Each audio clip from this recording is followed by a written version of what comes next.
தமிழக மக்களே, உண்மையான நம்பிக்கையும் மாறா பற்றும் கொண்டிருப்பேன் என்றும்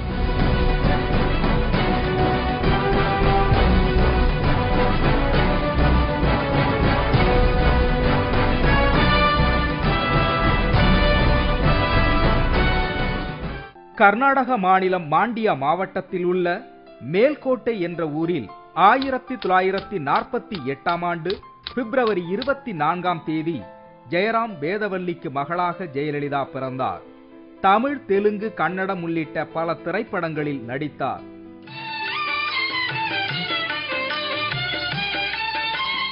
தொட்ட இடம் துலங்க வரும் தாய்க்குலமே வருக, தொட்ட இடம் துலங்க வரும் தாய்க்குலமே வருக. புரட்சித் தலைவர் எம்ஜிஆர் முன்னிலையில் 1981இல் அதிமுகவில் இணைந்து அக்கட்சியின் கொள்கை பரப்பு செயலாளராக அறிவிக்கப்பட்டார். அதன் பிறகு 1984ஆம் ஆண்டு நாடாளுமன்ற மாநிலங்கள் அவை உறுப்பினரானார். புரட்சித் தலைவர் எம்ஜிஆரின் மறைவிற்கு பிறகு தமிழகத்தில் 5 முறை முதலமைச்சராக பொறுப்பேற்றார். இந்திய அரசியலமைப்பின் பால் உண்மையான நம்பிக்கையும் மாறா பற்றும் கொண்டிருப்பேன் என்றும் இந்திய நாட்டின் ஒப்பில்லாத முழுமுதல் ஆட்சியையும் ஒருமையையும் நிலைநிறுத்துவேன் என்றும் தமிழ்நாட்டு அரசின் முதலமைச்சராக உண்மையாகவும் உளச்சான்றின்படியும் என் கடமைகளை நிறைவேற்றுவேன் என்றும் அரசியல் அமைப்பிற்கும் சட்டத்திற்கும் இணங்க அச்சமும் ஒருதலை சார்பும் இன்றி விருப்பு வெறுப்பை விலக்கி பலதரப்பட்ட மக்கள் அனைவருக்கும் நேர்மையானதை செய்வேன் என்றும் ஆண்டவன் மீது ஆணையிட்டு உறுதிமொழிகிறேன். தமிழக அரசியலில் அழிக்க முடியாத பக்கங்களில் அதிர வைக்கும் பெயர்களில் ஒன்று ஜெயலலிதா. அதிரடி அரசியலுக்கும் தடாலடி முடிவுகளுக்கும் பெயர் பெற்ற ஜெயலலிதாவின் தனிமனித வாழ்க்கை யாரும் புரிந்து கொள்ள முடியாத புதிராகவே இருந்தது.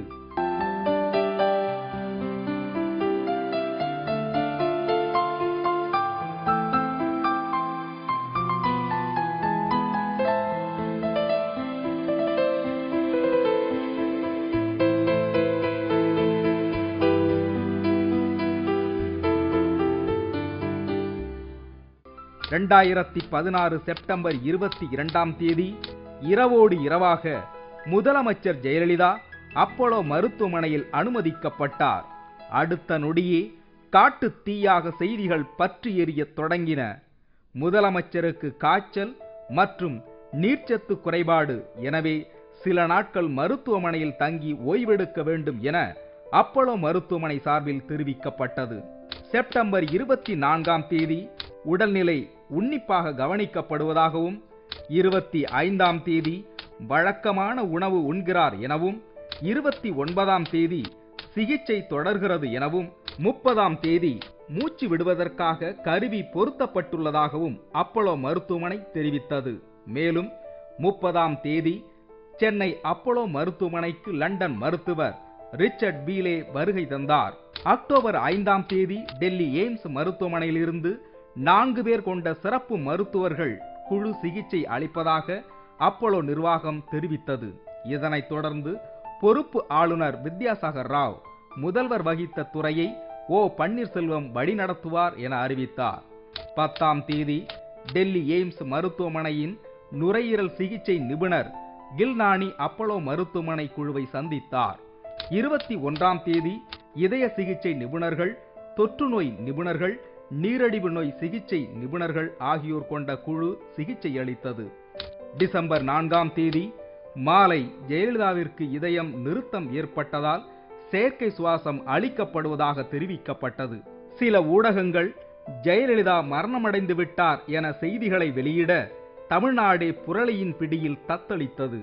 பல இடங்களில் பேருந்துகள் நிறுத்தப்பட்டது. சில பள்ளி கல்லூரிகள் அலுவலகங்கள் விடுமுறை விட்டு பின் மறுப்பு அறிக்கை வெளியிட்டது. டிசம்பர் 5ஆம் தேதி விடிந்த ஒவ்வொரு நொடியும் பரபரப்பு பற்றி கொண்டது.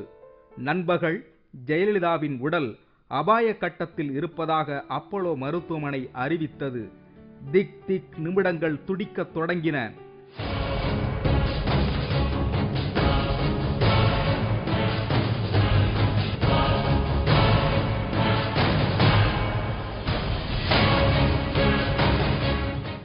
நண்பகல் வேலை தாண்டிய பொழுது அவரின் உடல் நலன் மிகுந்த அபாயத்தில் இருப்பதாக அப்போலோ மருத்துவமனையின் செய்திக்குறிப்பு தெரிவித்தது. தமிழ்நாடு சிறப்பு காவல் படையினர் பணியில் அமர்த்தப்பட்டனர். அப்போலோ மருத்துவமனை வளாகம் காவல்துறையின் கட்டுப்பாட்டால் சுற்றி வளைக்கப்பட்டது.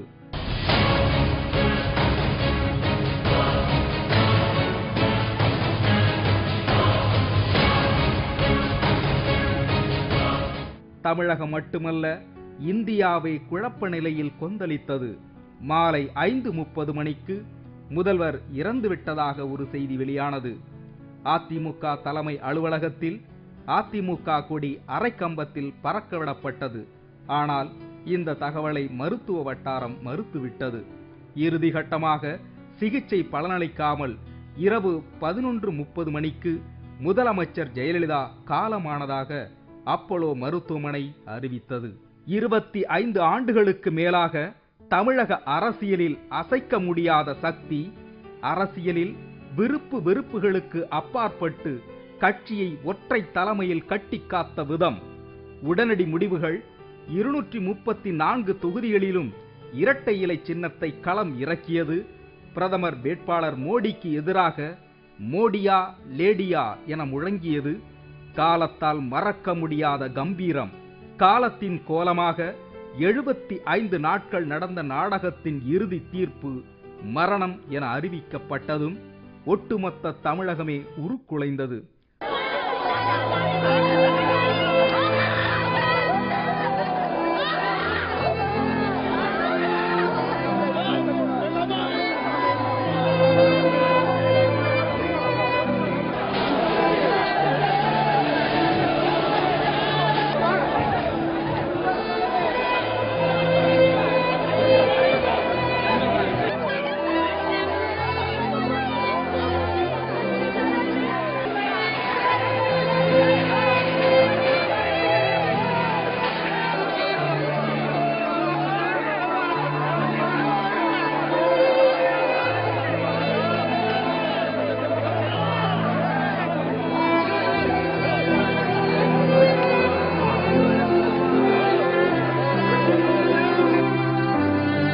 மக்களால் நான், மக்களுக்காகவே நான்.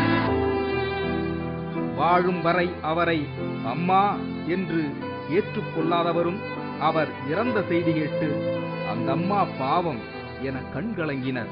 எதிரிகளின் இமைகளும் நனைந்தது. ஆனால் மறுபுறம் அடிமைகளின் கூடாரம் எனவும், வஞ்சக கூட்டத்தின் வாள் எனவும், சுயநலத்தின் சூத்திரம் எனவும் பத்திரிகைகளால் வர்ணிக்கப்பட்ட அமைச்சர்களின் கூட்டம் அடித்த கொட்டம் கேவலத்தின் உச்ச கட்டம்.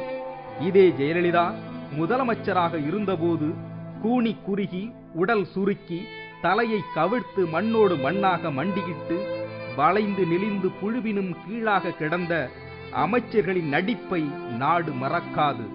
ஜெயலலிதா சொத்து குவிப்பு வழக்கில் நீதியரசர் குங்காவின் தீர்ப்பால் முதலமைச்சர் பதவியை இழந்து சிறைக்கு சென்றபோது முதலமைச்சராக ஓ பன்னீர்செல்வம் பொறுப்பேற்றார். அப்போது அழாத அமைச்சர்களே இல்லை. ஓ பன்னீர்செல்வம் என்னும் நான் தமிழ்நாடு அரசின் முதலமைச்சர் என்ற முறையில் எனது கவனத்திற்கு என் கடமையும்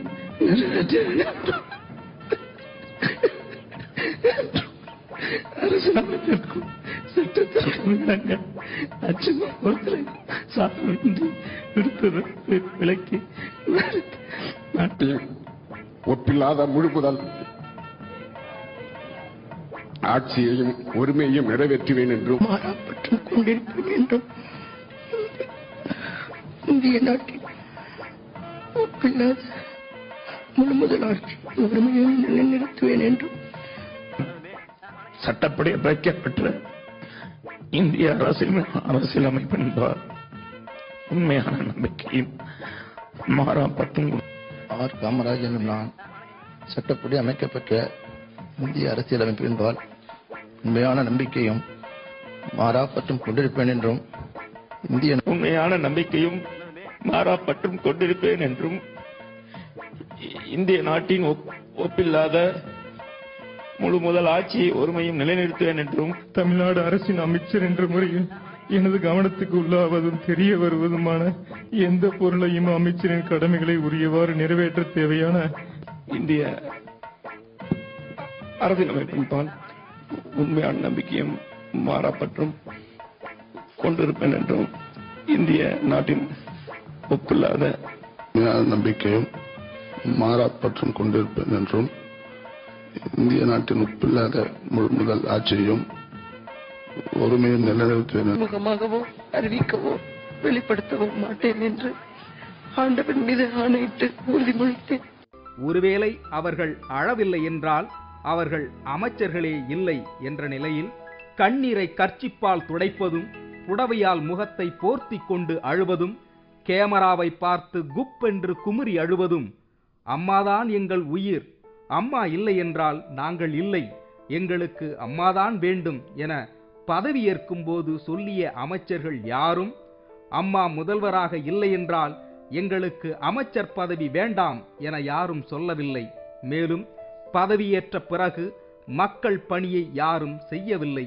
மாறாக மண் சோறு தின்பது, மாவிளக்கு எடுப்பது, ஆரத்தி எடுப்பது, அலகு குத்துவது, தீச்சட்டி சுமப்பது, தெருவில் உருளுவது, பால்குடம் எடுப்பது, பட்டினி கிடப்பது, முடி வளர்ப்பது, மொட்டையடிப்பது, கோயிலை சுற்றுவது, கும்பம் சுமப்பது என அரசியலில் அப்பட்டமான அசிங்கத்தை அரங்கேற்றிய அமைச்சர்கள் மக்கள் சேவையை மறந்து நாள்தோறும் நவரச நாடகமாடினார்கள். அதே அமைச்சர்கள் தங்கத்தாரகை, தரணியாளும் தாய், புரட்சி தலைவி, மாண்புமிகு இதய தெய்வம் அம்மா என்று ஒட்டுண்ணி வார்த்தைகளை ஒப்புவித்த நாக்குகள் ஈரமின்றி ஜெயலலிதாவின் இறந்த உடலை கூட பார்க்காமல் பதவியில் ஒட்டிக்கொள்ள ஆளுநர் மாளிகையில் அடைக்கலம் புகுந்தனர். ஜெயலலிதாவின் இறந்த செய்தி கேட்டு ஜெயலலிதாவை நேருக்கு நேர் எதிர்த்த அரசியல்வாதிகளும் தூங்காமல் தொலைக்காட்சியை பார்த்து கொண்டிருந்தார்கள். யாருக்கும் உணவு இறங்கவில்லை, உடைமாற்ற மனமில்லை. ஆனால் அமைச்சர்கள் ஒரு துளி கண்ணீர் சொட்டுக்கள் கூட இமைகளில் எட்டி பார்க்காமல், சோக சுவடுகள் முகத்தில் எட்டாமல், புதுமாப்பிள்ளை தோரணையோடு பதவியேற்ற நிகழ்ச்சி ராட்சதனால் கூட ரசிக்க முடியாத வேதனை காட்சி.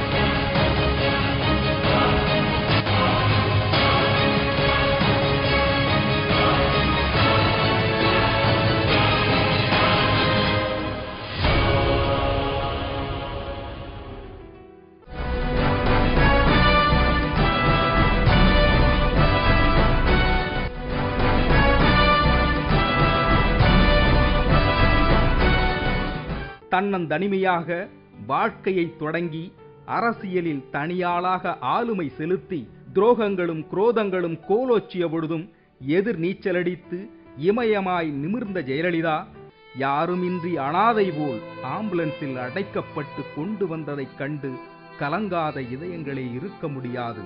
ஒரு கண்ணில் நெருப்பும் மறு கண்ணில் நெய்யும் வைத்தது போல் போயஸ் தோட்டத்தில் பூக்களுக்கு நடுவே போர்த்தி உறங்கும் தேவதையாக ஜெயலலிதாவின் உடலுக்கு சடங்குகள் நடந்தது.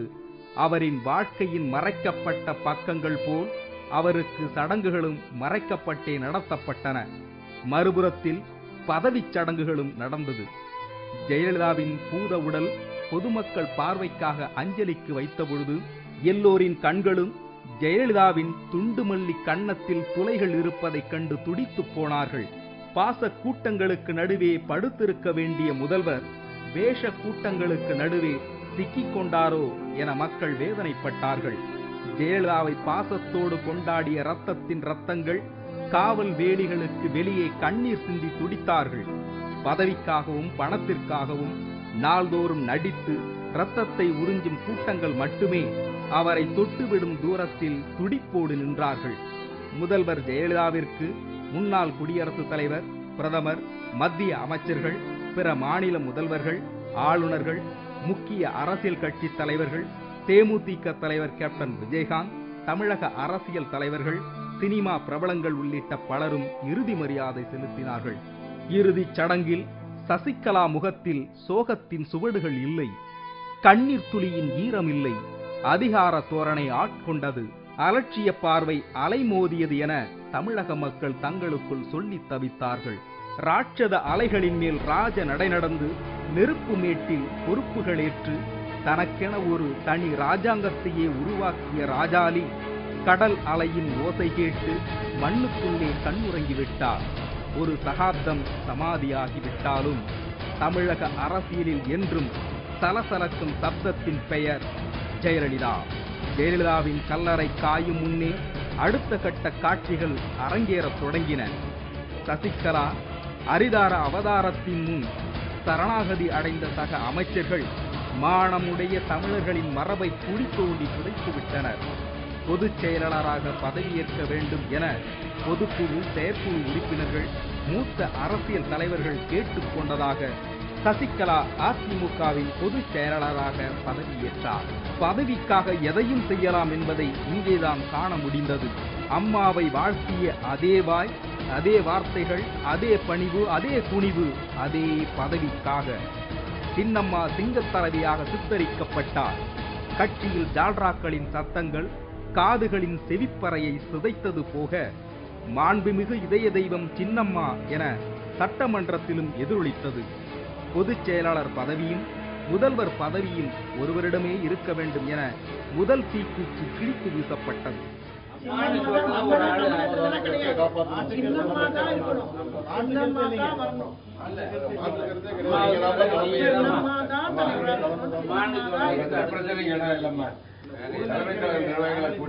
சார்பணிகளை அமைப்பு ரீதியா நீங்க கூட்ட சொல்லுங்க. எல்லா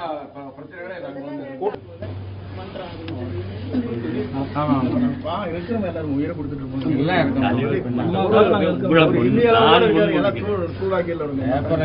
நீங்க நம்பணும்.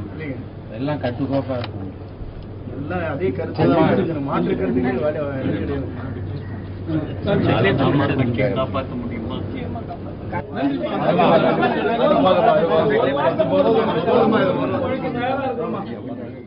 2016 ஆண்டு டிசம்பர் 10ஆம் தேதி சுகாதாரத்துறை அமைச்சர் விஜயபாஸ்கர் கழகத்தின் பொதுச் செயலாளர் பதவியை சின்னம்மா ஏற்பதற்கு ஒட்டுமொத்த குரலாக வலியுறுத்தி வருகிறோம் என்றும், சின்னம்மா அவர்கள் இந்த பொறுப்பை கட்டாயம் ஏற்றுக்கொள்வார் என்ற நம்பிக்கை உள்ளது என்றும் தெரிவித்தார்.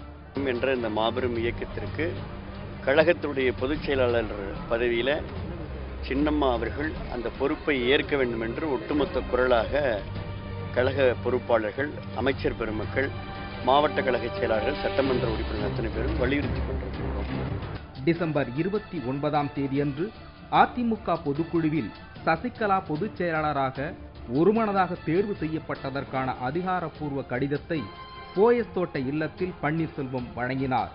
அப்போது பேசிய அவர், நடைபெற்ற அதிமுக பொதுக்குழுவில் 33 ஆண்டுகாலம் அம்மாவின் உற்ற துணையாக அனைத்து நிலைகளிலும் நீடித்த நிலையாக அனைத்து பணிகளையும் கடமைகளையும் சின்னம்மா அவர்கள் கடமையாற்றினார்கள் என்பதை இந்த நேரத்தில் நினைவுகூர்ந்து, அதிமுக பொதுச் செயலாளராக அனைத்து பொதுக்குழு உறுப்பினர்களின் ஒருமனதாக தீர்மானம் நிறைவேற்றிய தீர்மானத்தை மாண்புமிகு சின்னம்மாவிடம் வழங்கி தயவு கூர்ந்து முழு சம்மதம் தெரிவிக்க வேண்டும் என்று கேட்டுக்கொண்டதை அடுத்து சின்னம்மா அவர்களும் முழுமனதோடு ஏற்றுக்கொண்டதாக அவர் அப்போது தெரிவித்தார். மாண்புமிகு அம்மா அவர்களோடு 33 ஆண்டு காலம்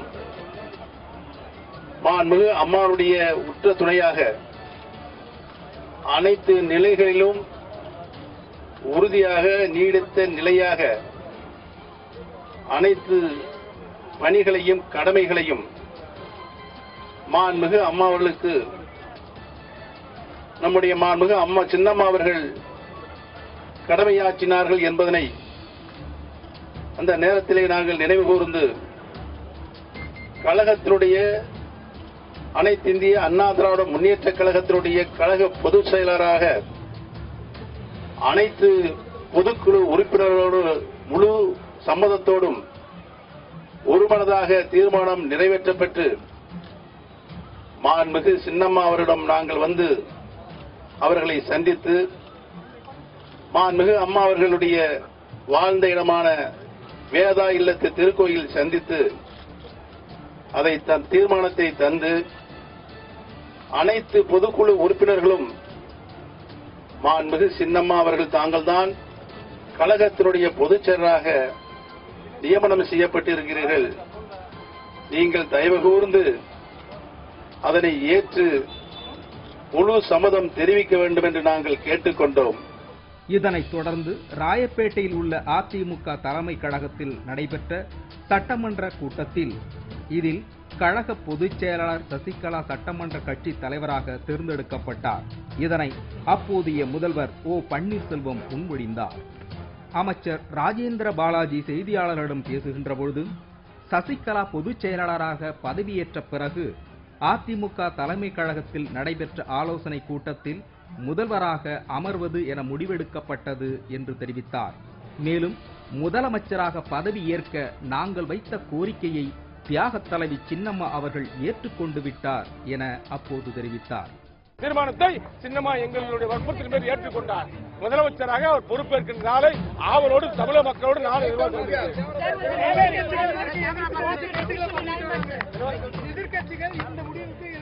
ஆமா, ஒரு வீரமங்க ஒரு கட்சியினுடைய பொதுச் செயலராக முதலமைச்சர் வர்றத எதிர்கட்சி எப்படி விரும்புவாங்க? அவங்க எப்படி விரும்புவாங்க? இந்த 30 வருஷத்துக்கு திமுக வேலை கிடையாது, இந்த கட்சிக்கு தமிழ்நாட்டில் வேலை கிடையாது.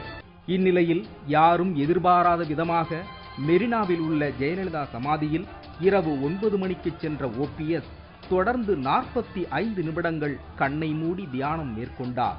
மேலும் கண்களில் இருந்து கண்ணீர் வடிந்தபடி இருந்தது. 45 நிமிடங்கள் கழித்து கண்களை துடைத்துக் கொண்டு ஜெயலலிதா அடக்கம் செய்யப்பட்ட இடத்தை சுற்றி வந்து பத்திரிகையாளரை சந்தித்தார். பதவி பறிபோனதும் தர்ம யுத்தத்தை தொடங்கிய முன்னாள் முதல்வர் பன்னீர்செல்வம் ஜெயலலிதா மருத்துவமனையில் இருந்தபோது ஏன் வாய் திறக்கவில்லை என ஊடகங்கள் கேள்விக் கணைகளை வீசின. என்னுடைய மனசாட்சி துன்பப்பட்டதனால் நான் இங்கு வந்து சேர்ந்தேன். வேண்டாம் என்று சொன்ன என்னை முதலமைச்சராக உட்கார்ந்து பல்வேறு அவமானங்களும், நீங்கள் இதற்கு ஒத்துழைக்கவில்லை என்றால் கட்சி கட்டுப்பாட்டை மீறுவதாக ஆகும் என்று என்னை கட்டாயப்படுத்தினார்கள்.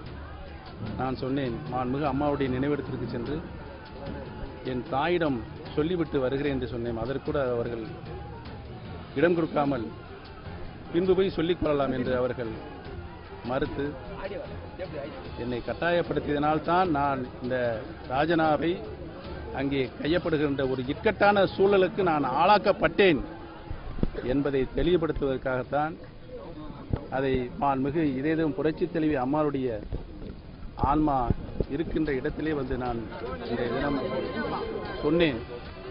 2017 பிப்ரவரி 8ஆம் தேதி 122 சட்டமன்ற உறுப்பினர்கள் சசிகலாவின் உத்தரவுப்படி கல்பாக்கத்தை அடுத்த கூவத்தூர் சொகுசு பங்களாவிற்கு அழைத்துச் செல்லப்பட்டனர். ஓபிஎஸ் அணிக்கு முதலில் 10 சட்டமன்ற உறுப்பினர்கள் ஆதரவு தெரிவித்தனர்.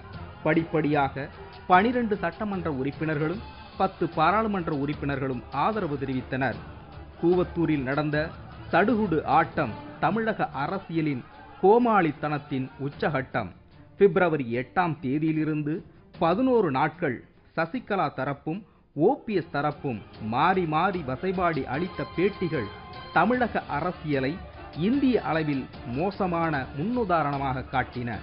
தொடர்ச்சியாக சசிகலா, ஓ பன்னீர்செல்வம், தினகரன், முக்கிய அமைச்சர்கள் மற்றும் அதிமுக தலைவர்கள் நத்தம் விஸ்வநாதன், செங்கோட்டையன், PH பாண்டியன், மதுசூதனன், தம்பிதுரை உள்ளிட்ட பலர் தொலைக்காட்சிக்கு அளித்த பேட்டிகள் வாக்களித்த மக்களின் மனங்களை வாட்டி வதைத்தது.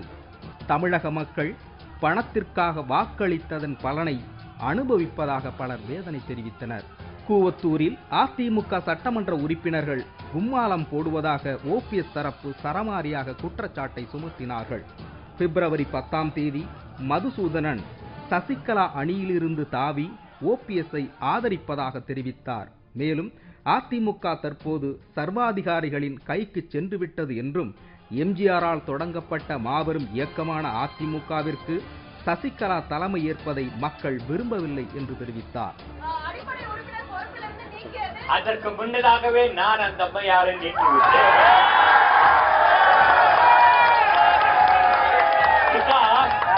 is not elected by the cadre. புரட்சி தலைவர் எம்ஜிஆரால் உருவாக்கப்பட்ட சட்டத்திட்ட விதிகளின்படி முடிக்கட்டுகிற தொண்டன் தான், அடிமட்டத்து தொண்டன் தான், ஒரு அடிமட்ட கழக தொண்டன் உறுப்பினராக இருக்கிற கழக தொண்டன் தான் ஒரு பொதுச் செயலாளர் தேர்ந்தெடுக்கப்பட வேண்டும். தற்காலிக பொதுச் செயலாளர் என்பது அதிமுகவின் வரலாற்றில் இல்லை. மேலும் அதிமுக ரவுடிகளின் கூடாரமாக மாறிவிடக் கூடாது என்றும் தெரிவித்தார்.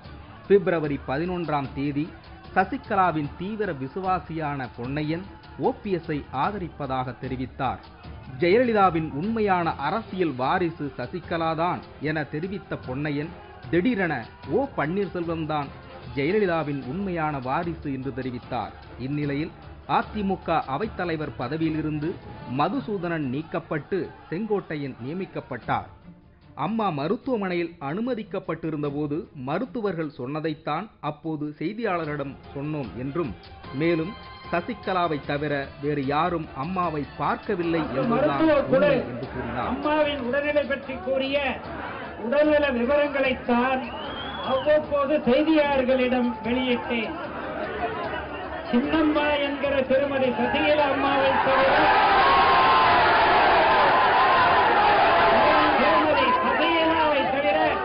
வேறு யாரும் அப்போலோ மருத்துவமனையில் அந்த நேரத்தில் அம்மாவை சந்திக்க விடப்படவில்லை என்பதுதான் எல்லோரும் அறிந்த உண்மை. இந்நிலையில் ஜெயலலிதாவின் அண்ணன் மகள் தீபா நான் தான் உண்மையான ஜெயலலிதாவின் வாரிசு எனவும் பேட்டியளித்தார். கூவத்தூரிலிருந்து தப்பிச் சென்ற மதுரை தெற்கு தொகுதி சட்டமன்ற உறுப்பினர் சரவணன் குற்றவாளி சசிகலா கும்பலின் கூவத்தூர் கும்மாளத்தை அவ்வளவு எளிதில் தமிழக மக்கள் மறந்துவிட முடியாது எனவும், அந்த கும்பலின் கண்களில் மண்ணை தூவிவிட்டு மாறுவேடத்தில் தப்பி வந்து விட்டேன் எனவும் பேட்டியளித்தார். சசிகலாவின் பிடியிலிருந்து தப்பி வந்த எஸ்பி சண்முகநாதன் மற்றும் மனோகரன் ஆகியோர் ஓபிஎஸ் அணியில் சேர்ந்தனர். அப்போது பேசிய சண்முகநாதன், மக்கள் விரும்பும் முதல்வர் ஓபிஎஸ்ஐ நாங்கள் ஆதரிக்கிறோம் என்று தெரிவித்தார். தினந்தோறும் அதிமுகவை சார்ந்தவர்கள் ஒவ்வொருவரும் ஒவ்வொரு கருத்தை தெரிவித்தனர். செய்தியாளர்களுக்கு பேட்டியளித்த அமைச்சர் செல்லூர் ராஜு, எடப்பாடி தலைமையிலான அரசு சின்னம்மா இல்லையென்றால் நிச்சயம் அமைந்திருக்காது, இதில் மாற்று கருத்து இல்லை என்று தெரிவித்தார். இந்த அரசு என்பது புரட்சி தலைவர் அம்மாவால் உருவாக்கப்பட்ட அரசு. அதற்கு அடுத்து மாண்புமிகு சின்னம்மா அவர்களால் இந்த அரசு அமையப்பட்டது. அதில் மாற்று கருத்தே இல்லை. மாண்புமிகு சின்னம்மா அவர்களால் இன்றைக்கு மாண்புமிகு முதலமைச்சர் எடப்பாடி அவர்கள் முதலமைச்சராக இருக்கிறாங்க. மாண்புமிகு சின்னம்மா அவர்கள் தான் காரணம். அதில் மாற்று கருத்தே இல்லை.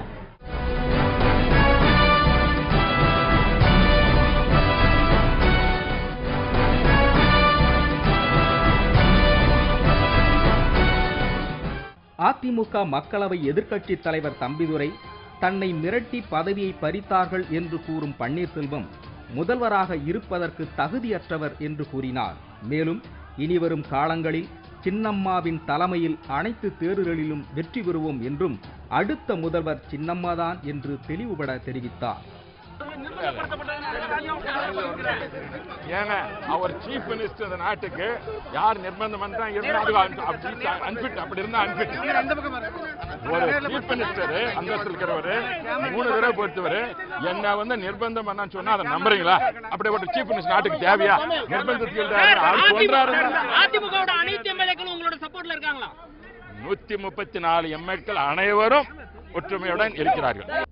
இதேபோன்று செய்தியாளர்களுக்கு பேட்டியளித்த கோகுல இந்திரா, பச்சை துரோகத்தை பன்னீர்செல்வம் அம்மாவிற்கு எதிராக செய்துள்ளார் என்றும், என் உயிரை கொடுத்தாவது உங்களோடு நான் இருப்பேன் என்றும், நீங்கள் கழகத்தின் பொதுச் செயலாளராக வர வேண்டும், நம்முடைய கட்சியை பிளவுபடுத்த பார்க்கிறார்கள், அதையெல்லாம் பொருட்படுத்தாமல் நான் உங்களுக்கு சகோதரனாக அம்மாவிற்கு எப்படி இருந்தேனோ அதேபோல் உங்களோடு இருப்பேன் என்று ஓபிஎஸ் கூறினார் என கூறினார்.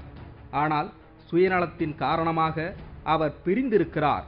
அவரை அம்மாவின் ஆன்மா என்றைக்கும் மன்னிக்காது என்று தெரிவித்தார். மாண்புமிகு சின்னம்மா அவர்கள் நின்று கொண்டு அவர்கள் இல்லத்திலே இருக்கும் பொழுது எல்லோரும் வந்து பார்த்து செல்லும் பொழுது, அவர்கள் கண்ணீர் விடும் பொழுது எல்லோரும் ஆறுதல் சொன்னோம். அப்பொழுது என் உயிரை கொடுத்தாவது உங்களோடு நான் இருப்பேன், நீங்கள் கழகத்தின் பொதுச் செயலாளராக வர வேண்டும், பத்திரிகைகளிலே வேறு வேறு மாதிரியான செய்திகளை எல்லாம் போட்டுக் கொண்டிருக்கின்றார்கள். நம்முடைய கட்சியை பிளவுபடுத்த பார்க்கின்றார்கள். அதையெல்லாம் விட்டுவிட்டு நான் உங்களுக்கு சகோதரனாக அம்மாவுக்கு எப்படி இருந்தனோ அதை போல உங்களோடு இருப்பேன், நீங்கள் தான் பொதுச் செயலாளராக வர வேண்டும் என்று சொன்னவர். அதை அவரால் மறுத்துவிட முடியாது. அப்படிப்பட்டவர் இன்றைக்கு ஒரு சுயநலத்தின் காரணமாக ஏதோ ஒரு காரணத்திற்காக அவர் அங்கே சென்றிருக்கின்றார். நிச்சயமாக அம்மாவுடைய ஆன்மா என்பது அம்மாவுக்கும் அனைத்திந்திய அண்ணா திராவிட முன்னேற்ற கழகத்திற்கும் துரோகம் செய்யக்கூடியவர்களை நிச்சயமாக மன்னிக்க மாட்டார்கள். இதேபோன்று முன்னாள் அமைச்சர் வளர்மதி செய்தியாளர்களுக்கு பேட்டி அளிக்கின்ற பொழுது சின்னம்மா அவர்கள் அதிமுக பொதுச் செயலாளராகவும் தமிழகத்தின் முதலமைச்சராகவும் அதிமுக தொண்டர்களாலும் சட்டமன்ற உறுப்பினர்களாலும் தேர்வு செய்யப்பட்டுள்ளார். தேர்வு செய்யப்படும் போது பன்னீர்செல்வம் முன்மொழிந்துதான் சின்னம்மா அவர்களை ஆதரித்து கையெழுத்திட்டு அவர் தேர்வு செய்யப்பட்டார் என்றும், ஆனால் 2 நாட்கள் கழித்து என்னை கட்டாயப்படுத்தி கையெழுத்து வாங்கினார்கள், என்னை நிர்பந்தப்படுத்தினார்கள், இதனால்தான் இந்த முடிவை எடுத்ததாக சொல்வது தூண்டுதலின் பேரில் சொல்லப்படுவதாக அவர் சரம் வாரியாக குற்றச்சாட்டை சுமத்தினார். கையெழுத்து போடுகிற போது, தேர்வு செய்கிற போது, முன்மொழிகிற போது இந்த மனச்சாட்சி எங்கே போனது? போயஸ் இல்லத்திற்கு வந்து பொதுச் செயலாளர் தேர்வாகட்டும், முதலமைச்சர் தேர்வாகட்டும், இரண்டும் தேர்வு செய்கிற போது மனநிறைவோடு செய்து முடித்துவிட்டு சென்றவருக்கு 2 நாட்களில் இப்படி ஒரு மனம் மாற்றம் வந்ததற்கு காரணம் என்ன? இது யாருடைய தூண்டுதல், யாருடைய பின்னணி, அல்லது சுயமா முடிவெடுத்திருக்கிறாரா? இதுவரைக்கும் யாருக்கும் புரியவில்லை. இதேபோன்று செய்தியாளர்களிடம் பேசிய கலைராஜன், உலகத்தின் மிகப்பெரிய நடிகனாக நடித்துக் கொண்டிருப்பவர் OPS என்றும், சின்னம்மா குடும்பத்தினரால் அம்மாவிடம் அறிமுகப்படுத்தப்பட்ட பன்னீர்செல்வம் அதிமுகவை கைப்பற்றுவேன் என்று திமுகவின் உதவியோடு கூறுகிறார் என்று தெரிவித்தார். மேலும் அவர் கழகத்தில் கை வைத்தால் அவர் உடம்பில் கை இருக்காது என ஆவேசமாக தெரிவித்தார். பன்னீர்செல்வம் எத்தனை படை கொண்டு வந்து இந்த அதிமுகவை கைப்பற்ற போகிறார்? அவர் பின்னாலே பொறுப்பு திறந்து பாருங்கள், நாங்கள் அதிமுக கைப்பற்ற போகிறோம் என்று சொல்கிறார். அவர் கையை வச்சு பார்க்கட்டும், உடம்புல கையே இருக்காது, இல்லாம நாங்க பண்ணிடுவோம். அமைச்சர் CV சண்முகம் செய்தியாளரிடம் பேசுகின்ற பொழுது, அம்மாவிற்கு பிறகு இந்த இயக்கத்தை கட்டிக்காத்து எங்களையெல்லாம் வழிநடத்தியவர் சின்னம்மாதான் என்றும், இந்த இயக்கத்தினால் பல்வேறு பலன்களை பெற்றவர்கள் சின்னம்மாவிற்கு எதிராக மிகப்பெரிய துரோகத்தை செய்துள்ளனர் என்று OPSற்கு எதிராக சாடினார். இந்த கழகத்தை கட்டி காப்பாற்றுவதற்கு உறுதுணையாக இருந்தவர்கள் அவர்கள். இன்றைக்கு பேசுகின்ற இவர் அன்றைக்கு பதவியில் இருக்கும் போது இவருக்கு பேசுவதற்கு ஏன் நான் வரவில்லை? அன்றைக்கு பதவி இருக்கின்ற போது அவருக்கு சுகமாக இருந்தது. இன்றைக்கு பதவி இல்லை என்றவனு இன்றைக்கு யாரையோ திருப்திப்படுத்த வேண்டும் என்பதற்காக, வேறு எங்கேயோ ஆதாயம் அடைய வேண்டும் என்பதற்காக இந்த கழகத்தை மாண்புமிகு அம்மா அவர்கள் கட்டி காத்த அந்த ஏக்கத்தை காட்டி கொடுக்கின்ற துரோகியாக இன்றைக்கு செயல்பட்டுக் கொண்டிருக்கின்றார். செய்தியாளர்களுக்கு பேட்டியளித்த அமைச்சர் செங்கோட்டையன், முன்னாள் சபாநாயகர் PH பாண்டியன் அதிமுகவிற்கு பல்வேறு துரோகங்களை செய்தவர் என்றும், அம்மா மீது திமுக வழக்குகளை தொடர்வதற்கு முழுமையாக உதவி செய்தவர் இந்த PH பாண்டியன் என்றும், சின்னம்மா எப்படி பொதுச் செயலாளராக வர முடியும் என்று கேள்வி கேட்கின்ற தகுதி அவருக்கு இல்லை என்றும் தெரிவித்தார். 1996 அம்மா மீது வழக்கு தொடர்வதற்கே காரணமாக இருந்தவர் இவர்தான். இதை நான் சொல்லவில்லை. அன்றைக்கு நாங்குநேருடைய சட்டப்பேரவை உறுப்பினராக, அன்றைய ராராவூர் சட்டமன்ற உறுப்பினராக இருந்திருக்கிற அப்பா அவர்கள் குறிப்பிட்டார். பத்திரிகை நண்பரிடத்திலே சொன்னார், திராவிட முன்னேற்ற கழகத்திற்கு அம்மா மீது வழக்கு தொடர்வதற்காக எல்லா நிலைகளும் என்று இவர் பணியாற்றி இருக்கிறார் என்று நான் சொல்லவில்லை. திராவிட முன்னேற்ற கழகத்தில் சட்டமன்றாக இருந்த அவர் குறிப்பிட்டார். இன்றைக்கு இவர் சொல்லுகிறார், இந்த அம்மாவிற்கு ஏற்பட்ட உளைச்சல் எதனால், அம்மாவுக்கு ஏற்பட்ட வழக்குகளை சந்திக்கின்ற போது எவ்வளவு இன்னல் இடர்பாடுகளை சந்தித்தார், இதற்கெல்லாம் யார் காரணம் என்று சொல்லுகிற போது முதல் காரணமே முன்னாள் சபாநாயகர் PH பாண்டியன் என்பதை நான் இந்த நேரத்தில் சுட்டிக்காட்ட விரும்புகிறேன். அவர்தான் இதற்கு ஆயத்தம். கூவத்தூரில் சசிகலாவை ஆதரிக்கும் சட்டமன்ற உறுப்பினர்களுக்கு 10 கோடி வரை பணம் மற்றும் தங்க கட்டிகள் கொடுக்கப்பட்டதாக தகவல்களும் வாட்ஸ்அப் செய்திகளும் விரைவு செய்தியாக வெளிவந்தன. இந்நிலையில் பொறுப்பு ஆளுநர் வித்யாசாகர் ராவ் சசிகலாவை முதல்வர் பொறுப்பேற்க அழைக்காததன் காரணத்தை அடுத்து எடப்பாடி பழனிசாமிக்கு சசிகலா அணியினர் ஆதரவு தெரிவித்தனர்.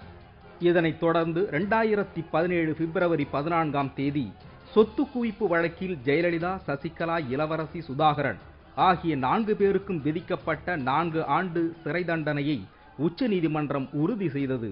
ஜெயலலிதா காலமானதால் சசிகலா, இளவரசி சுதாகரன் ஆகியோர் சிறைவாசம் அனுபவிப்பது உறுதியானது.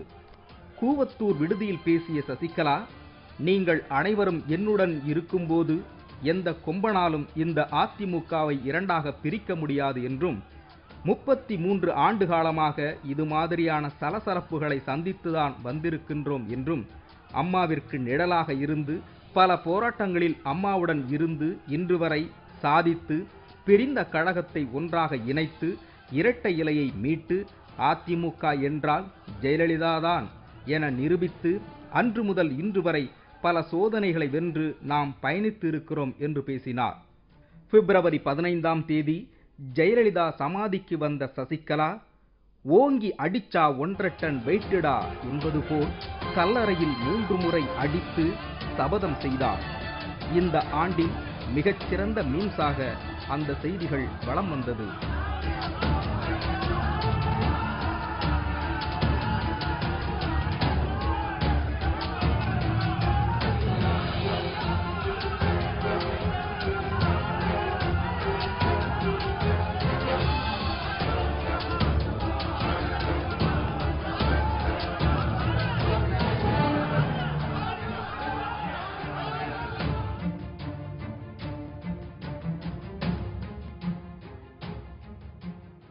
பின்னர் அங்கிருந்து புறப்பட்டு ராமாபுரம் சென்றார் சசிகலா. அங்குள்ள எம்ஜிஆரின் வீட்டிற்கு சென்ற சசிகலா எம்ஜிஆரின் படத்தை தொட்டு வணங்கினார். பின்னர் தரையில் அமர்ந்து கண்களை மூடி அவர் தியானம் மேற்கொண்டார். அன்று மாலை பெங்களூர் பரப்பன அக்ரஹார சிறைக்கு சென்றார் சசிகலா. இதனைத் தொடர்ந்து பிப்ரவரி 18ஆம் தேதி சட்டசபையில் எடப்பாடி கே. பழனிசாமி தலைமையில் அமைச்சரவையின் நம்பிக்கை வாக்கெடுப்பு சிறப்பு கூட்டம் சனிக்கிழமை காலை 11 மணிக்கு தொடங்கியது.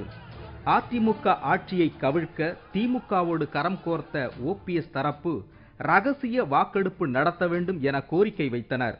ஆனால் அதை சபாநாயகர் தனபால் நிராகரித்தார். தமிழக சட்டசபையில் கடும் அமளி காரணமாக திமுக வெளியேற்றப்பட்டு குரல் வாக்கெடுப்பு நடத்தப்பட்டது. இதில் எடப்பாடி பழனிசாமிக்கு 122 சட்டமன்ற உறுப்பினர்கள் ஆதரவும் 11 பேர் எதிர்ப்பும் தெரிவித்தனர். இதனைத் தொடர்ந்து ஜெயலலிதா சமாதியில் அஞ்சலி செலுத்த வந்த எடப்பாடி பழனிசாமி செய்தியாளர்களை சந்தித்தார். அப்போது மறைந்த முதல்வர் ஜெயலலிதாவின் பணியை தொடர வேண்டுமானால் கட்சியிலும் மாநிலத்திலும் சின்னம்மா அவர்கள் கழக பொதுச் செயலாளராகவும் முதல்வராகவும் பொறுப்பேற்க வேண்டும் என தெரிவித்தார். எடப்பாடி பழனிசாமி முதல்வராக பொறுப்பேற்று முதல் 5 கோப்புகளில் கையெழுத்திட்டார். பின்னர் செய்தியாளர்களிடம் பேசிய அவர், அம்மா அவர்கள் முதல்வராக இருந்த காலத்திலேயே பல்வேறு திட்டங்களை நிறைவேற்றினார் என்றும், பெருமதிப்பிற்குரிய கழக பொதுச் செயலாளர் சின்னம்மா ஆசியோடு இன்றைக்கு பொறுப்பேற்றவுடன் 5 திட்டங்களில் கையெழுத்திட்டு இருக்கிறேன் என்று தெரிவித்தார். இன்றைய தினம் அம்மா அவருடைய நல்லாசியோடு பெரும் மதிப்புக்குரிய கழக பொதுச் செயலாளர் சின்னம்மா அவர்களுடைய நல்லாசியோடு இன்றைக்கு பொறுப்பேற்றவுடன் 5 திட்டங்களுக்கு கையொப்பமிட்டு அறிவித்துள்ளேன்.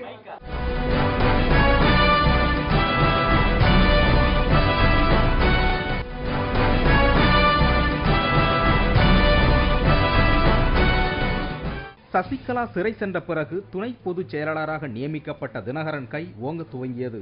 கட்சியில் அதிகாரமும் ஆட்சியின் அதிகாரமும் தினகரனிடம் குவிந்தது. ஜெயலலிதா இருந்தபோது இருந்த இடமே தெரியாமல் இருந்த எல்லா தலைகளும் தினந்தோறும் தொலைக்காட்சிகள் முன் தோன்றி உளறி கொட்டத் தொடங்கினார்கள். இந்நிலையில் ஆர்கே நகரில் இடைத்தேர்தல் ஏப்ரல் 12ஆம் தேதி நடக்க இருப்பதாக தேர்தல் ஆணையம் அறிவித்தது.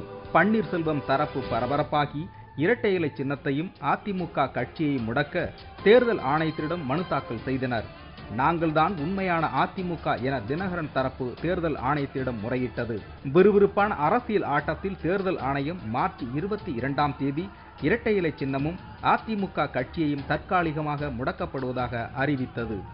இரட்டை இலை சின்னத்தை ஓபிஎஸ் அணி மற்றும் தினகரன் அணி என இருவரும் பயன்படுத்தக்கூடாது என தேர்தல் ஆணையம் அறிவித்ததைத் தொடர்ந்து ஓபிஎஸ் அணியின் வேட்பாளர் மதுசூதனன் இரட்டை மின்கம்பம் சின்னத்திலும் தினகரன் தொப்பி சின்னத்திலும் போட்டியிட்டார்கள். மேலும் திமுக சார்பில் மருது கணேஷ், தேமுதிக சார்பில் மதிவாணன், பாஜக சார்பில் கங்கை அமரன் உள்ளிட்டோர் போட்டியிட்டனர். இந்நிலையில் ஓபிஎஸ் அணிக்கு அஇஅதிமுக புரட்சித் தலைவி அம்மா எனவும் தினகரன் தரப்பிற்கு அஇஅதிமுக அம்மா என்ற பெயரை தேர்தல் ஆணையம் ஒதுக்கியது. ஆர்கே நகர் இடைத்தேர்தலில் வாக்காளர்களுக்கு பணம் கொடுத்தது தொடர்பாக எழுந்த புகாரை தொடர்ந்து வருமான வரித்துறை சோதனை நடத்தியது. இதில் சுகாதாரத்துறை அமைச்சர் விஜயபாஸ்கர், நடிகர் சரத்குமார், எம்ஜிஆர் பல்கலைக்கழக துணைவேந்தர் கீதாலட்சுமி ஆகியோரது வீடுகளில் சுமார் 89 கோடி மதிப்பிலான பணம் கைப்பற்றப்பட்டதாக செய்திகள் வெளியாகின.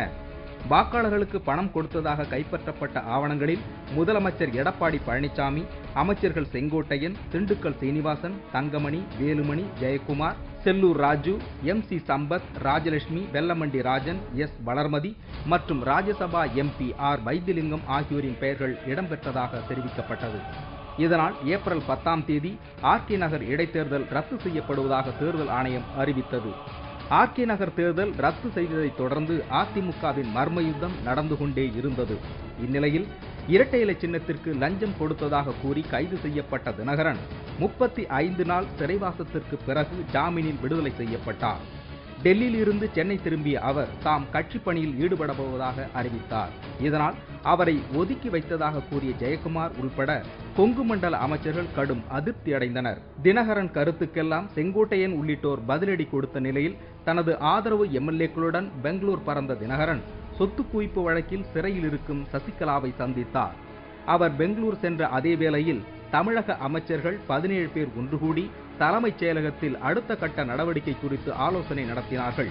இதன் முடிவில் பேசிய ஜெயக்குமார், தினகரனை ஒதுக்கி வைத்ததுதான் என செய்தியாளரிடம் திட்டவட்டமாக கூறினார்.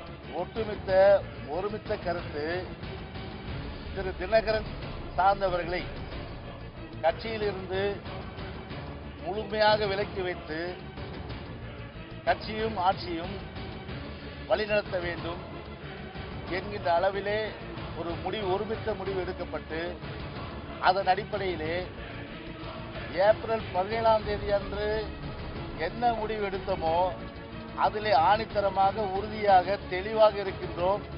எந்த தொடர்பும் அவர்களிடத்திலே எங்களுக்கு இல்லை. இதனால் கொதிப்படைந்த தினகரன் ஆதரவு எம்எல்ஏக்கள் அமைச்சர்களோடு சேர்ந்து கடும் கண்டனத்தை தெரிவித்தார். இதனிடையே சசிகலாவை சந்தித்த பின்னர் பேசிய தினகரன், சசிகலா அறிவுரையை ஏற்று 60 நாட்கள் ஒதுங்கியிருந்து கட்சியை கண்காணிக்கப் போவதாகவும் அதற்குள் OPS, EPS ஒன்றுபடாவிட்டால் எதை செய்ய வேண்டுமோ அதை செய்வேன் என்றும் எடப்பாடி அரசுக்கு எச்சரிக்கை விடுத்தார். மேலும் தன்னுடைய பதவியை யாராலும் பறிக்க முடியாது என்றும் தினகரன் தெரிவித்தார். இதில் நான் துணை பொதுச் செயலாளராக நியமிக்கப்பட்டு 2 மாதம் ஆகுது. ஏதோ சிலர் அவங்களுக்குள்ள சில பயத்தால் ஏதோ நடந்துரும் அப்படின்னு எங்களை என்ன குறிப்பாக எங்கள் குடும்பத்தை ஒதுக்கணும்னு நேற்று முடிவு எடுத்ததெல்லாம் நான் கொஞ்சம் கூட வருத்தப்படல. ஏன்னா நம்ம ஒதுங்கி இருக்கிறதுனால சில பேருக்கு ஒரு நன்மை கிடைக்கிறதுனா பரவாயில்ல, அதனால ஒன்றும் தப்பு இல்லை அப்படின்னு நினைக்கிற அது அப்படின்னு உணர்கிற அளவுக்கு நான் முதிர்ச்சி உள்ள ஒரு மனிதன் தான். இந்நிலையில் தினகரன் விடுத்த கெடு முடியும் நிலையில் ஆகஸ்ட் 15ஆம் தேதி சுதந்திர தினத்திற்கு முன்பாக எடப்பாடி பழனிசாமி தலைமையிலான அரசு கவிழும் என எதிர்பார்க்கப்பட்டது. ஆனால் அதையும் மீறி சுதந்திர தினத்தில் எடப்பாடி பழனிசாமி தேசிய கொடியை ஏற்றினார். தொடர்ந்து தினகரன் மீது அந்நிய செலாவணி வழக்கு, இரட்டை இலை சின்னம் பெறுவது தொடர்பான வழக்கு என வழக்கின் பிடியில் சிக்கி தவித்தார். பொதுக்கூட்டம் ஒன்றில் பேசிய அமைச்சர் திண்டுக்கல் சீனிவாசன், அம்மா இட்லி சாப்பிட்டார், சட்னி சாப்பிட்டார் என்று பொய் சொன்னோம். உண்மையில் அம்மாவை யாருமே பார்க்கவில்லை. இதுதான் உண்மை. எல்லோரும் சேர்ந்து பொய்களை சொன்னோம். எங்களை மன்னித்து விடுங்கள் என்று தெரிவித்தார். வரலாற்றில் 3வது பெரிய கட்சியாக டெல்லியிலே உயர்த்திய பெருமை புரட்சி தலைவி அம்மா. அந்த தெய்வத்தை நோய்க்கு மருந்து கொடுக்காமல் கொண்டு போய் மருத்துவமனை படுக்கிறாங்க. ஐயா, உங்கள்கிட்ட பெரிய மன்னிப்பு கேட்கிறப்ப மன்னிச்சுக்கங்க. நாங்க பல செய்திகள் உங்களை நம்ப வேண்டும் என்று இட்லி சாப்பிட்டாங்க, சட்னி சாப்பிட்டு ஏதோ சொல்லி போயிருப்போம். ஆனால் உண்மையிலே தோழர்களே, யாருமே பார்க்கல. இதுதான் உண்மை. அவன் பார்த்தா இவன் பார்த்தான்னு டெய்லி சொல்றதெல்லாம் பொய். ஏன்னு கேளுங்க. இப்ப அப்பா அம்மாக்குள்ள சண்டை வரும், வீட்டுல அக்கா தங்கச்சிக்குள்ள சண்டை வரும், பல பிரச்சனைகள் பக்கத்து வீட்டுக்குள்ள தெரியக்கூடாதுன்னு ரகசியமா பேசிக்கணும். அந்த மாதிரி நம்முடைய கட்சியுடைய ரகசியம் வெளியே போய்விடக் கூடாது என்பதற்காக எல்லோரும் சேர்ந்து அன்றைக்கு பொய்களை சொன்னோம், எழுதி வச்சுக்கணும். செய்தியாளர்களிடம் பேசிய அமைச்சர் வீரமணி, அம்மா உடல்நிலை சரியாகி வந்துவிட்டால் இந்த சசிகலா குடும்பம் எங்களை பற்றி ஏதாவது தவறாக சொல்லிவிடுவார்களோ என்று பயந்தோம், இதுதான் உண்மை என்று தெரிவித்தார். அம்மா அவங்க உடம்பு சரியாகி வந்துட்டா இந்த குடும்பம் எல்லாம் நம்மளை பத்தி போட்டு குத்துற போது நாங்களே பயந்தோம். இதான் உண்மை நினைச்சு பயந்து அவங்க சொல்றதை வெளியே சொல்லிட்டு போறது. அம்மா சாப்பிட்டாங்க, இன்னைக்கு 2 இட்லி சாப்பிட்டாங்க, அம்மா நல்லா பேசினாங்க, அம்மா நல்லா இருக்கிறாங்க சொல்றாங்க, இதெல்லாம் நல்லா இருக்கிறாங்க.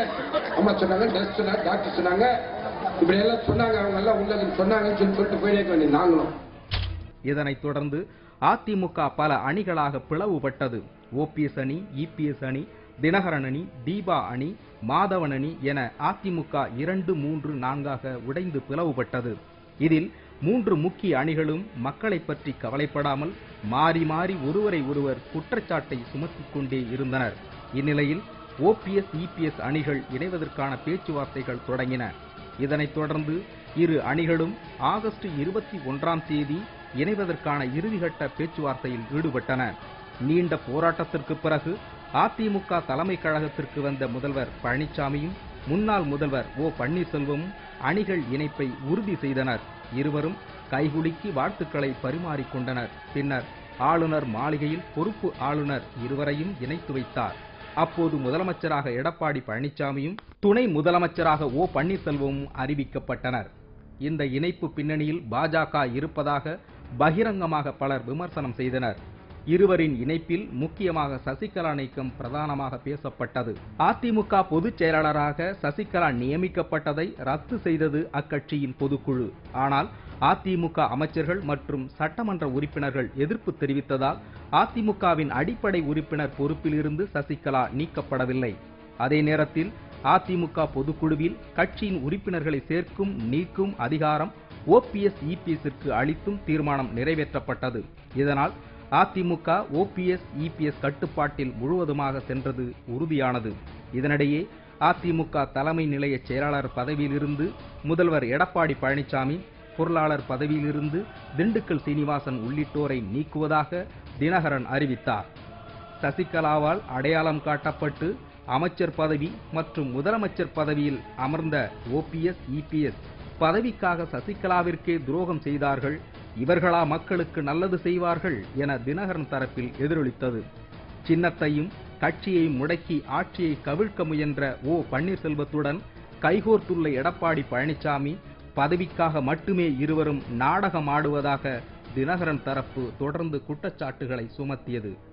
ஓபிஎஸ், இபிஎஸ் இணைந்த பிறகும் அமைச்சர்கள் தினந்தோறும் அளித்த பேட்டிகள் கருத்தாழம் மிக்க தமிழகத்தை காமெடி மாநிலமாக மாற்றியது. அப்போலோ மருத்துவமனையில் 75 நாட்கள் ஜெயலலிதா சிகிச்சை பெற்றபோது அது பற்றி எதுவுமே வாய் திறக்காத அமைச்சர்கள், சட்டமன்ற உறுப்பினர்கள், மூத்த அரசியல் தலைவர்கள் தற்பொழுது பல்வேறு சந்தேகங்களை சரமாரியாக எழுப்பியவாறு இருக்கிறார்கள்.